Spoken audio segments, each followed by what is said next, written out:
I have had a story in my mind and heart for many months. It seems to be the time to share it. It is the time to share it. This is a story in stone. There is, established in the earth, and has been for many, many millennia, a symbol in stone. This symbol, as I'm sure you've guessed by now, is the Great Pyramid, and that Great Pyramid has a name. It is spelled Gizeh, but it's pronounced Giza. And it is a symbol of the Lord of Lords. Or, if it is a symbol of the Lord, then it's also a symbol of his body.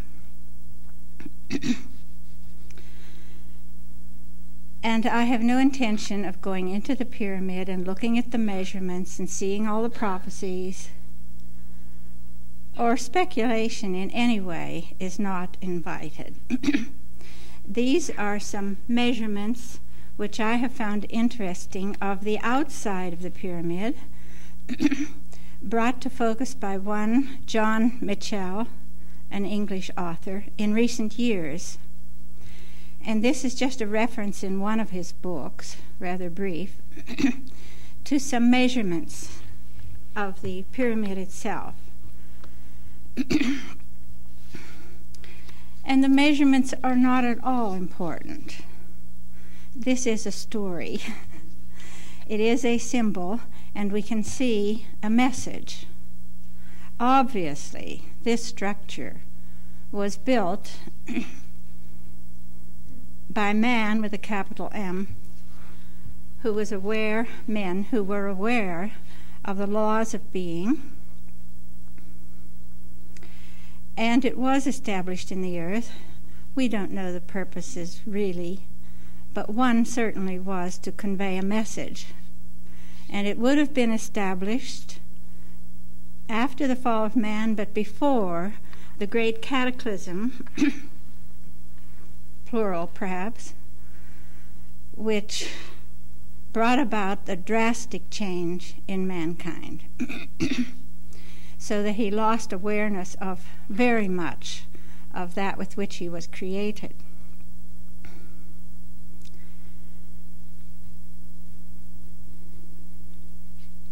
It was established as a symbol of divine man, but not only that. There was awareness in the erection of this edifice of much that would follow, but it begins with a symbol of divine man. When it was erected, and there is enough remaining evidence on earth in records of whatever kind, that this was a symbol of man as he was created to be. At the very apex, one point, infinitesimal perhaps, was the connecting point between heaven and earth. And here, established in this particular part of the world, is an amazing message. The location itself carries a message. It was and is located in Egypt, in the center of Egypt, and measurements have indicated that this particular place is at the center of the land area of the world. We won't go into that, but here is something at the center of the world. The pyramid is located, I can't draw it, so I'll have to show you somehow, at the apex of a triangle. It's a triangle except for this line, which is an arc. And that is what has been called Lower Egypt, though it's at the northernmost part of Egypt. Because the river Nile flows, man says in the wrong direction, in the right direction for the Nile. It flows from south to north. So at the apex of this triangle is the pyramid, exactly at the apex.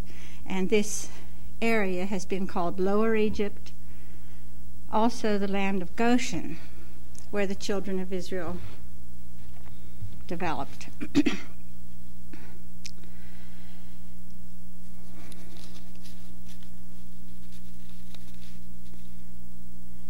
In the beginning, this monument was a gem. It was a shining, it was a radiant light Pyramid means lights. So we have the connection, that point of union between heaven and earth, where light entered the world. This is a specific physical thing that happened, but it is a symbol of the entrance of light into this world through man, divine being, brought to focus in the Lord of Lords. Also, there was, of course, an apex. Some speculate and say maybe it never was there.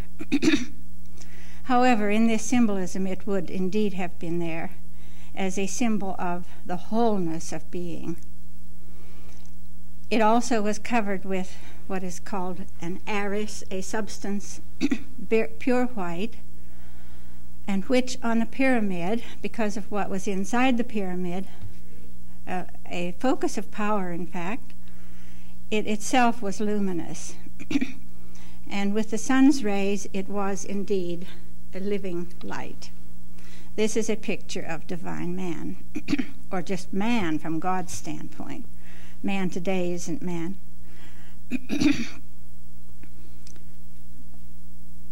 No one knows when the apex disappeared. We do know when the robe of radiance was removed, but we'll come into that later. But I would mention some of the things which this author brings forth in his book.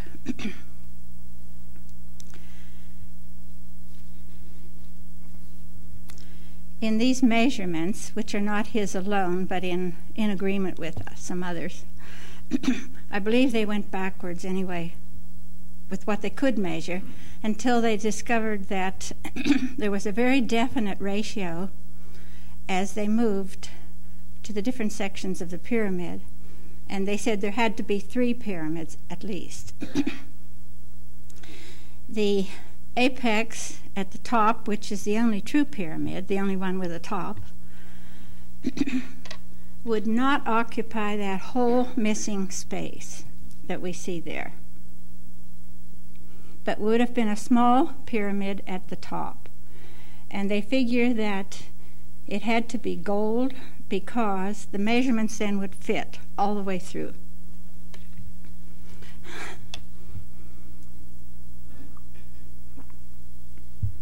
And that apex of gold you could hold in your hand. And yet the proportion, the measurements then being gold, would be such that multiplying that small pyramid by 56, you would find a form that would fill in the rest of the apex. And you would have then that missing space filled in. So we have a golden small pyramid and the rest filled in by multiplying that first one by 56. Multiplying that gold apex by 56 twice, you get that huge body of the pyramid. This would seem exponential, but the figures are accurate. He didn't stop his measurements there. Multiplying the gold apex by 56 3 times, you come to a very accurately measured plateau upon which the pyramid sits, the Sphinx with it, and a few other pyramids that have been built. But nothing else on that plateau. The pyramid itself sits on a rock. It is really a part of that rock, immovable, as it has proven. Whether the whole plateau is rock, I don't know, but I would suspect that it is. We go on and measure that golden pyramid by 56 4 times. Is that where we are? 4 times? And guess where we come?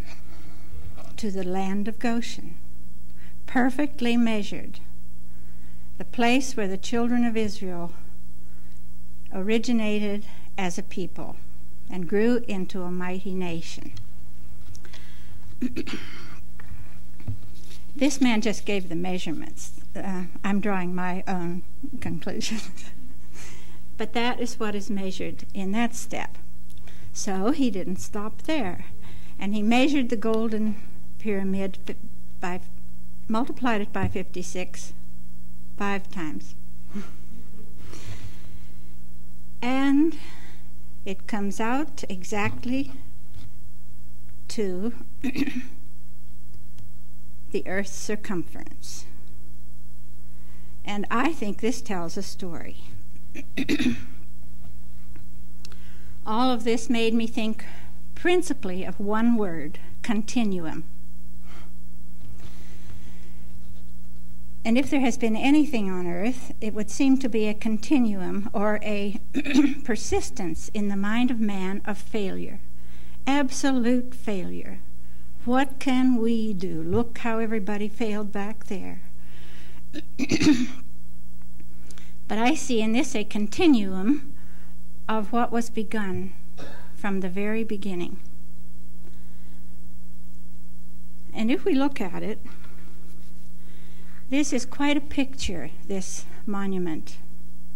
First of divine man, but then if we see what happened to it, it's a picture of the body today. First the apex disappeared. Whether that was at various steps of the fall, I cannot say.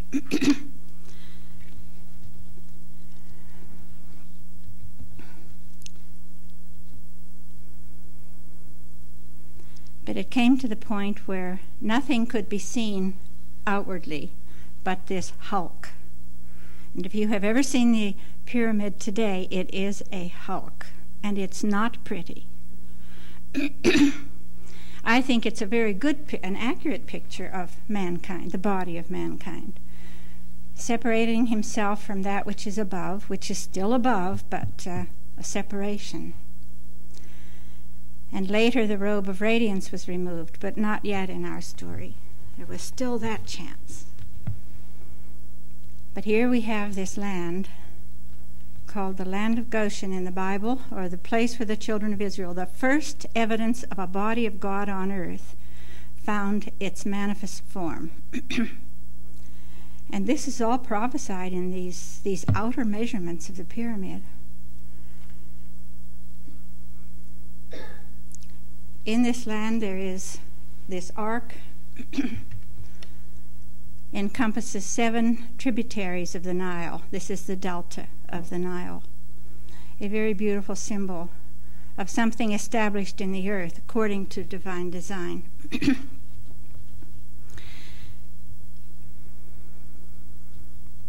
I did see the pyramid in Egypt, and one has a feeling of something grand, but a very profound feeling of sadness.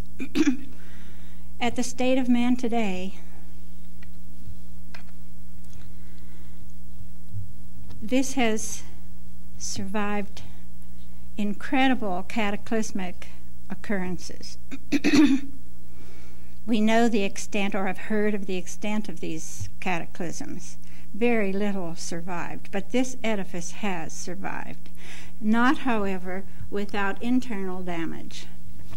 I don't know how they know, but it has been reported, and Velikovsky also said, that there are 5 enormous granite beams above the king's chamber which protect this interior, this very sacred place of the king's chamber. And they have been wrenched and torn, but not broken. And again, a picture of man today. All that has happened has not eliminated the body which was established many years ago. In its fallen state, yes, but it's still there. Here. I also went inside the pyramid, which many have, and I'm not saying anyone should go there and visit it. I think these days we pretty well know that. But in the king's chamber, unexpectedly, there was a great feeling of power. And again, here we are with this, regardless of appearances, the power is in the body.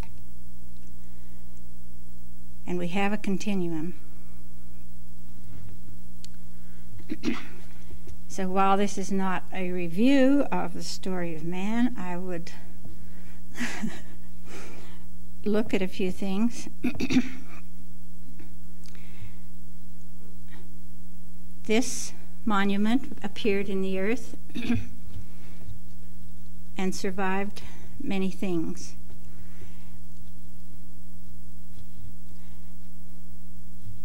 The first that appeared to let the focus of a body of God come again on earth was through Abraham. We had Noah and Enoch before him, but they were the connecting link between what had been and what is, and we include Job in that. But from history as we know it, Abraham was the pioneer, and he came out of Babylon just as surely as we have, and he was aware of a great promise. And in the light of these measurements, I would just share a few words from the Bible. And the Lord said, "In blessing I will bless thee, and in multiplying I will multiply thy seed as the stars of the heaven, and as the sand which is upon the seashore." Here was a great promise that included the whole world. Abraham knew that promise. He was aware of it. He recognized it. This was not a local thing for Abraham. He was aware of the promise that this was the beginning of something that would cover the face of the earth. As a seed, he said, and that's exactly what it was.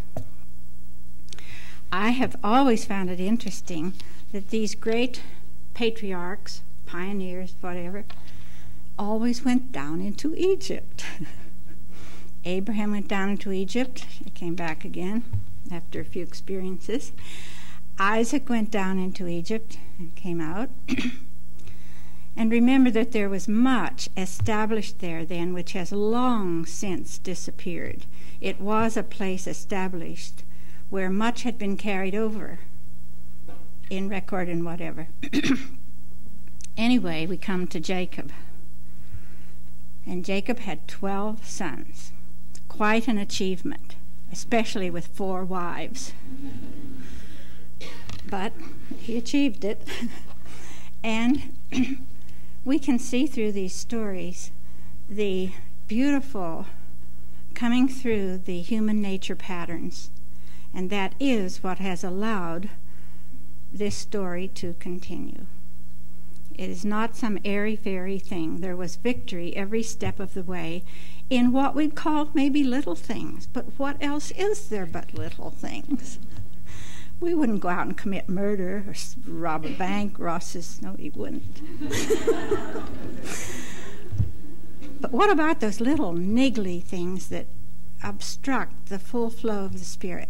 And that's what we found was the victory every step of the way in these stories. And if you look at the story of Joseph, I have mentioned this before, there is a key to the movement from 12 men to 12 tribes. There would have been nothing for Moses to work with as a body if it hadn't been for Joseph and his marvelous story. It wasn't just get 12 sons and there you have it, and they reproduce and you have 12 tribes and that's it. What was the quality of this? And we found in the story of Joseph that having been treated terribly, according to any human concept, by his brothers, he wound up in Egypt and functioned perfectly until in season the only place to buy food was Egypt. Because of his presence, the food was there. So his brothers came down into Egypt. And if you remember the story, they did not know him, but he knew them, and he made them prove. He tested them within an inch of their lives to see whether they had changed. Otherwise, there was no basis for the 12 tribes of Israel. And they proved that they had indeed changed. They would not sell their youngest brother as they had Joseph. They offered themselves in place of him if he was to be in prison. And the reason was that they could not hurt their father. So it was the love for the Father brought the love for each other, the two great commandments, and their absolute proof that they had changed. And so there was a solid foundation, and Joseph was aware of all of this. And so many years later, we come to the body, having developed very well in that land, so that the Egyptians were afraid they'd take over. And so Moses came into the picture and led this body with a strong hand. He was the law, and the people grew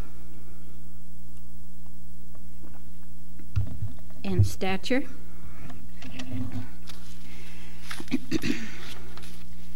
And so we have the pattern of 12 all the way through here.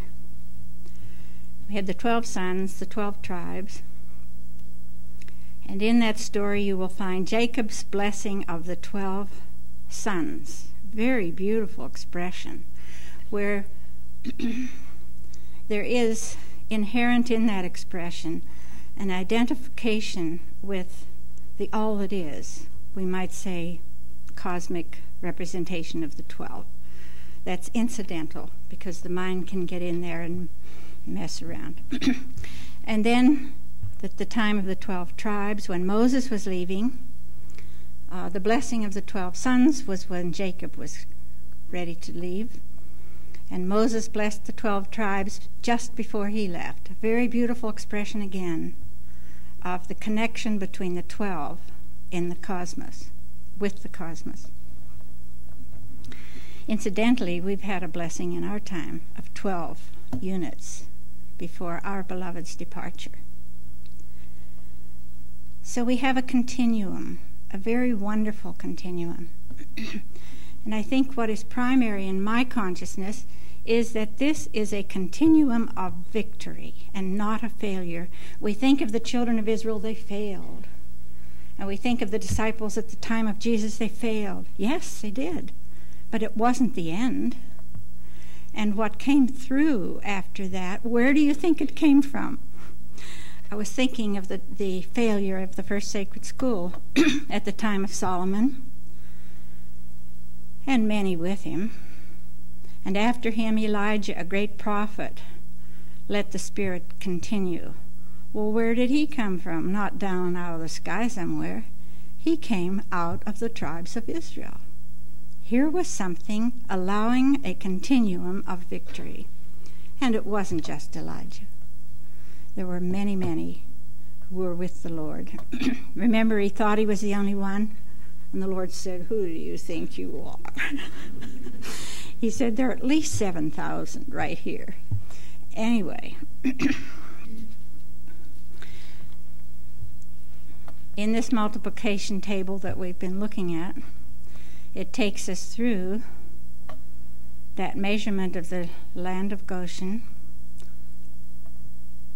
around the world. In that process, we have the coming of the Master and all that he brought, and the magnificent opportunity for mankind then. And there was failure then, but something carried through, and we found John, his most beloved, on the Isle of Patmos, knowing full well that the end would be execution, dwelling in an ecstatic state where the reality was revealed to him. And here was a wonderful continuing. Before that, we had other prophets, Isaiah, Daniel, mighty ones. And Daniel was the one who prepared something in what was called Babylon then, has different names now, for the coming of the Master, because it was from that land that a small remnant returned to Palestine, and that is where the Master was born.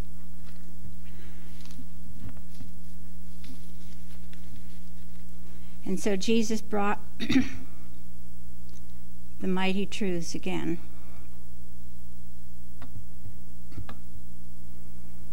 And in his personal victory, he made it possible for the body to continue.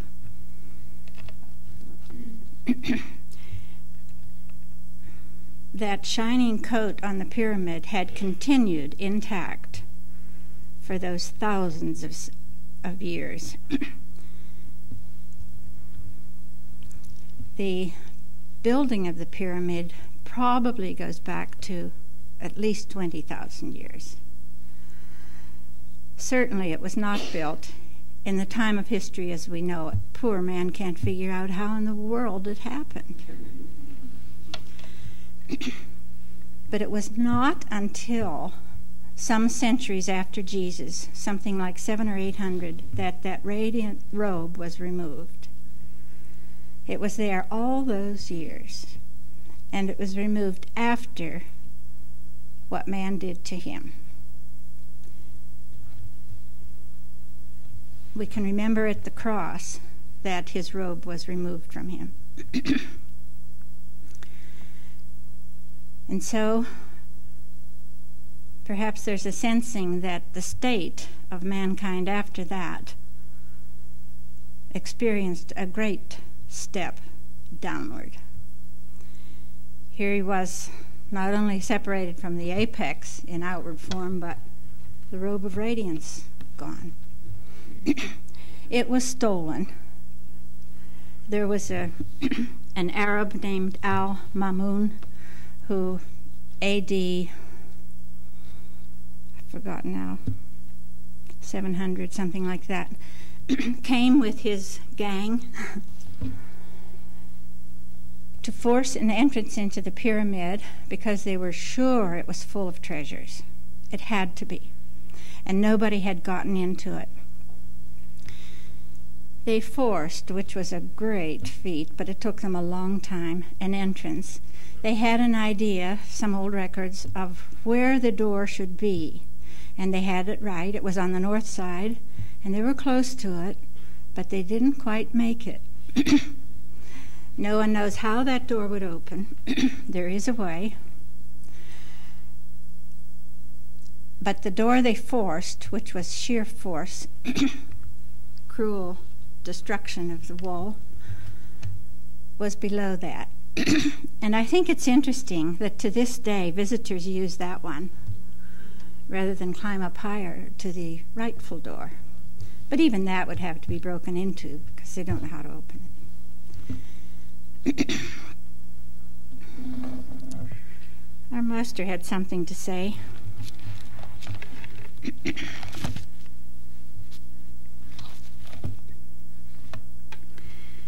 He said, "He that entereth not by the door, but climbeth up some other way, the same is a thief and a robber." The substance, they found nothing inside to take, but they took the substance from the pyramid. Took them generations to do it. It was very, very thick blocks of this beautiful white covering. I don't know how wide, 5 feet or something. So it took them a long time to do it. But over in that part of the world, there are mosques, white mosques. This is the substance which built those things. It lost its radiance, I am quite convinced. The positioning on the pyramid and the sun's light and all the rest that went into it made it a living light and fire. Oh, they're white, but the master said something about whited sepulchres, which within are full of dead men's bones. All these things to me are very symbolic of what has happened. And man has stolen. He thinks he can steal the substance and make his own religions and his own temples and all the rest. But within, there is nothing. And so the pyramid has been in its present state to this day. And since that day, we can see much that has happened in the world and the quick movement since that time. of what seemed like great progress, and especially in this less than 1 century, when everything exploded, not only people, but everything. Industrial revolution and all the inventions, and the car and the airplane, all of it used to the advantage of the Lord. But a sign of the times, surely. And radio and TV and computers, everything.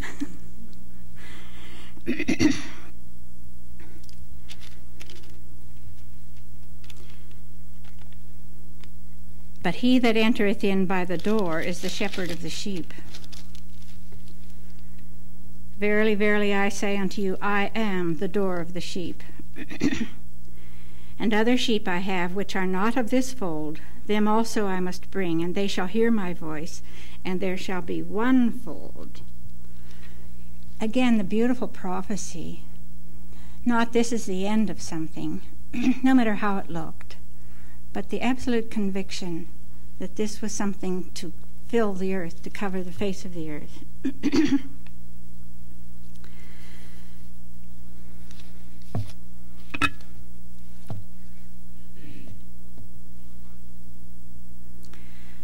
Indicated in all of this to me is the fact that this is a body we're talking about. And a body is a whole entity. It must be whole, one thing.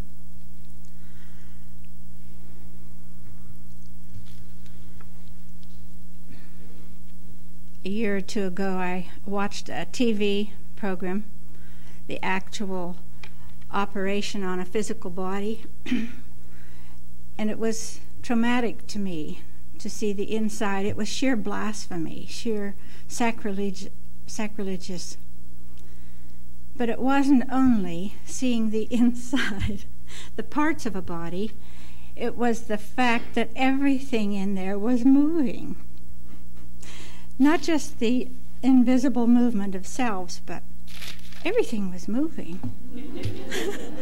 Pumping and doing all kinds of things. And that impression has never left me. Covered over with skin, it's one thing. All of you are just sitting there, one thing. I can't see anything moving inside of you. But that is what it is. There's one whole, and I'm sure that from somewhere out there, this earth is one beautiful entity. But motion is what was impressive to me.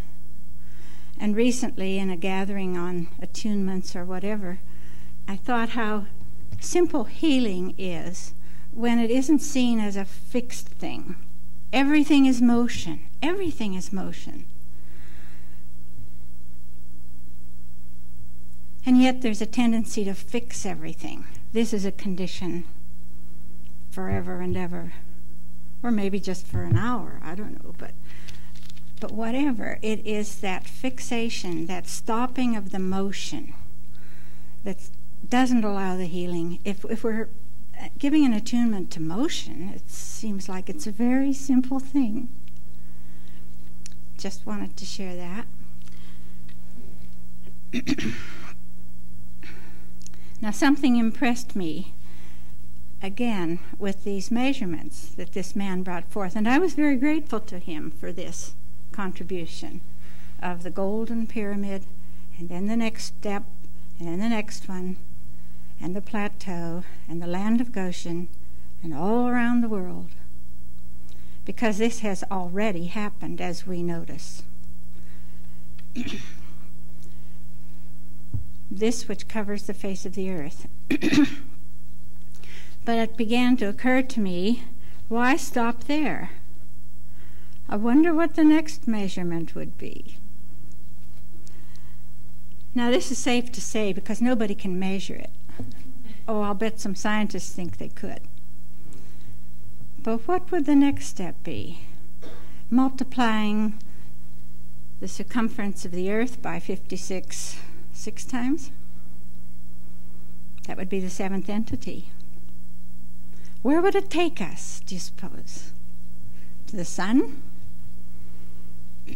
How about what Job said?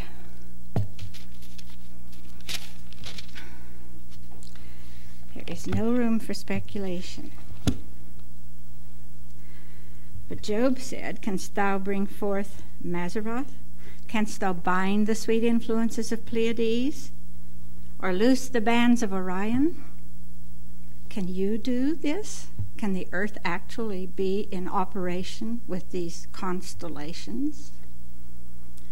Knowest thou the ordinances of heaven? Canst thou bring forth Mazzaroth in his season? Or canst thou guide Arcturus with his sons? Well,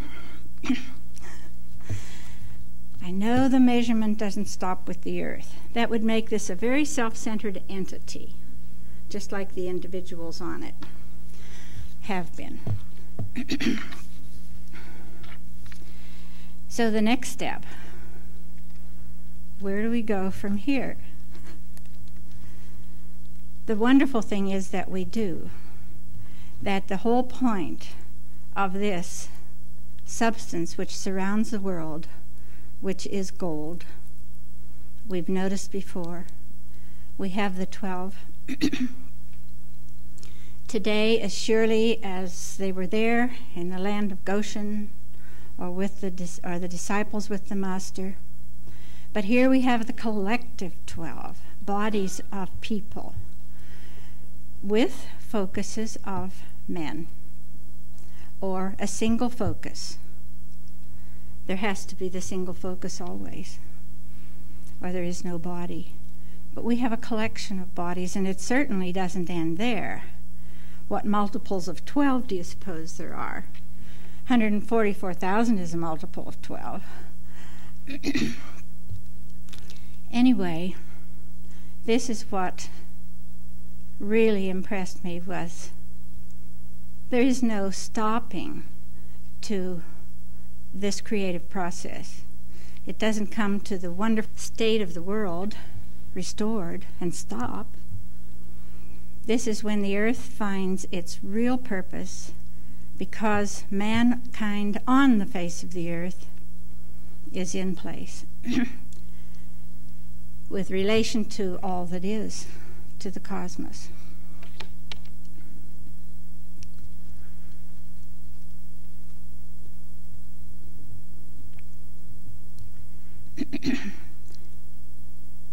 There is somewhere in the story of Jesus a reference to laying down one's life for one's friends. And this is taken as dying. But to lay down one's life is to live in the body of a whole without regard to oneself, as far as what returns.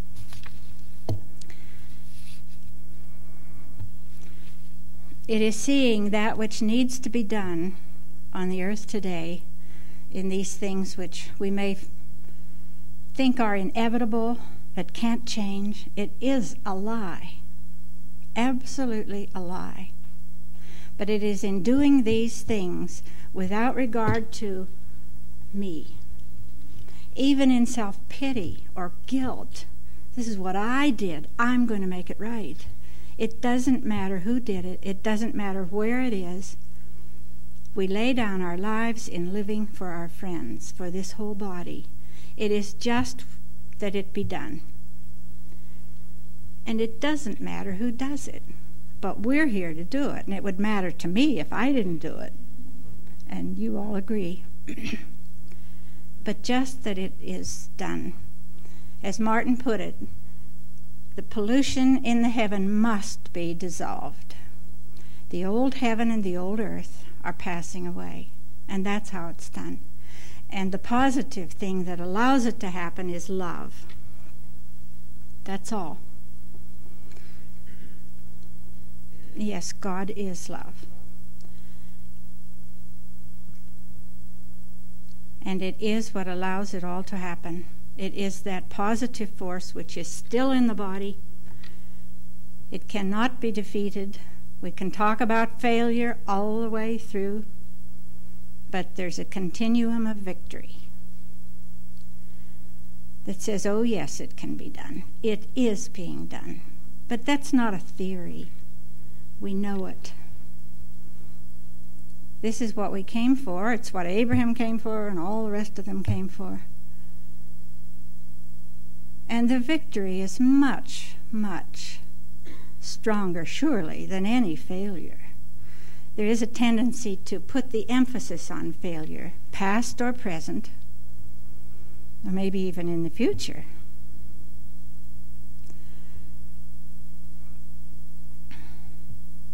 But that's saying the devil is stronger than the Lord, that you can defeat the power of God.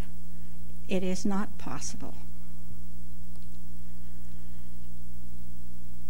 And another thing that has been in my consciousness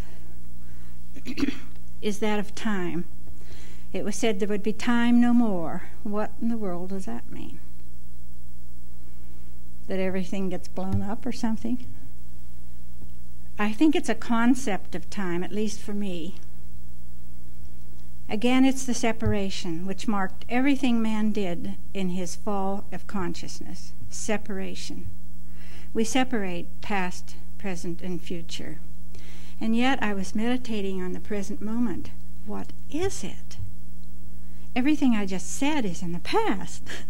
Where's the present moment?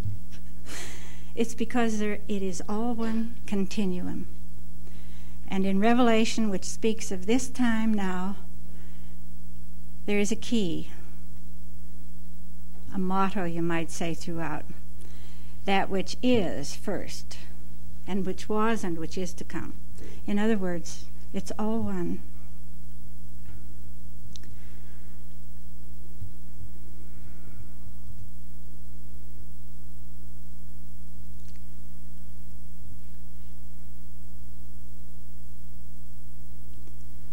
The relation between this planet and the other planets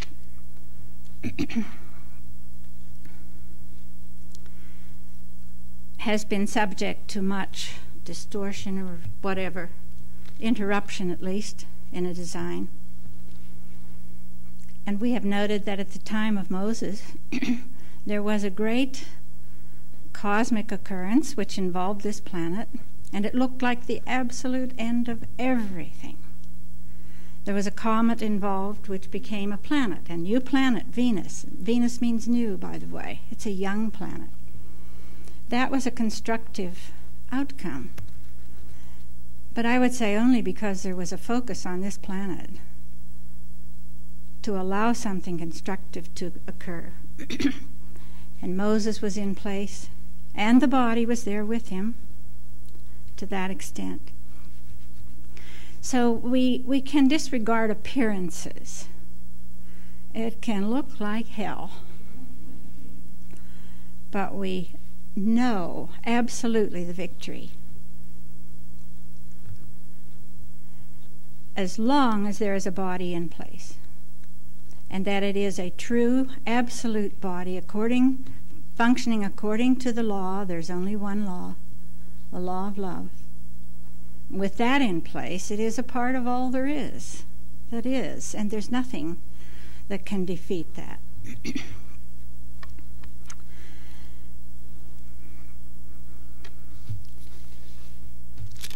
And so with this beautiful planet, in the fulfillment of what we might call prophecy of these measurements, we come to the place where it is complete, whole, golden, we might say, as the original apex. The whole thing golden. And we have recognized that the circle around the earth now is of golden substance. And so we can see the filling in until this whole planet fulfills the prophecy of what I saw in a different way in Revelation. There appeared a great wonder in heaven, a woman clothed with the sun, and the moon under her feet, and upon her head a crown of 12 stars. I used to think that was a very good description of just the earth, with the sun up there shining and clothing in the earth. But you know, it's only half clothed. Part of it's in night. Clothing, if I see you, you might say you're clothing. Clothing is, in that sense, what we are. It goes where we go. The earth being clothed with the sun here is the earth itself. It is sun substance. It is the earth, a sun. And the moon under her feet, no use for that reflected light anymore. And upon her head a crown of 12 stars. And here we have now the conscious awareness of these 12 stars. They've always been there. Here's the pattern of Mazzaroth. But here is the conscious awareness of the interrelatedness of the working again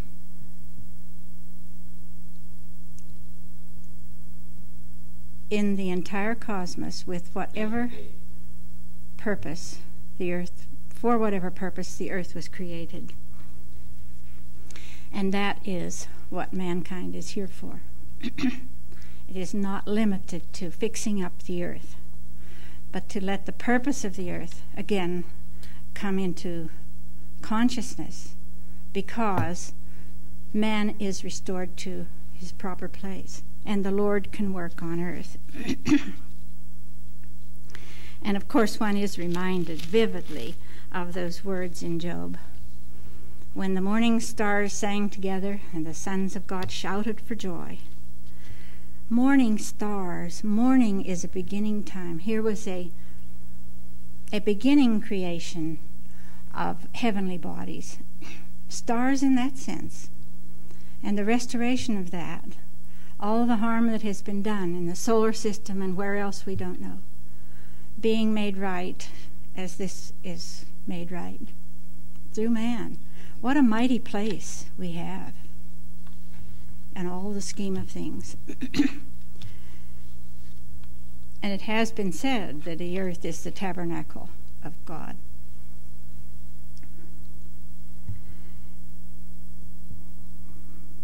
There are a few words in Revelation I would read to close. And I saw a new heaven and a new earth, for the first heaven and the first earth were passed away. And that's what it is all about.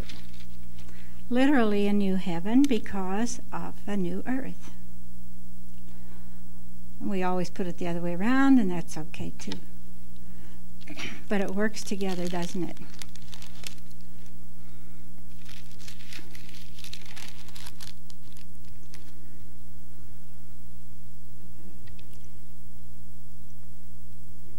And again in Revelation, and he carried me away in the Spirit to a great and high mountain, and showed me that great city, descending out of heaven from God, having the glory of God, and her light was like unto a stone most precious, even like a jasper stone, clear as crystal. So we have this beautiful connection again on earth, right here on earth, with heaven. The light of heaven shining clearly into the earth. And a wall great and high, and 12 gates, and the gates 12 angels, and names written thereon, which are the names of the 12 tribes of the children of Israel. John brought it all together again. Here he's talking about the culmination in Revelation, which, as Yolanda said, was a blueprint for today, for this in which we are engaged. And he says, here are 12 angels at the 12 gates, but they also have the names of the 12 tribes of Israel. Doesn't sound like failure. Sounds like something carried through. And then a little farther, and the wall of the city had 12 foundations, and in them the names of the 12 apostles with the Lamb. So we've got it all together.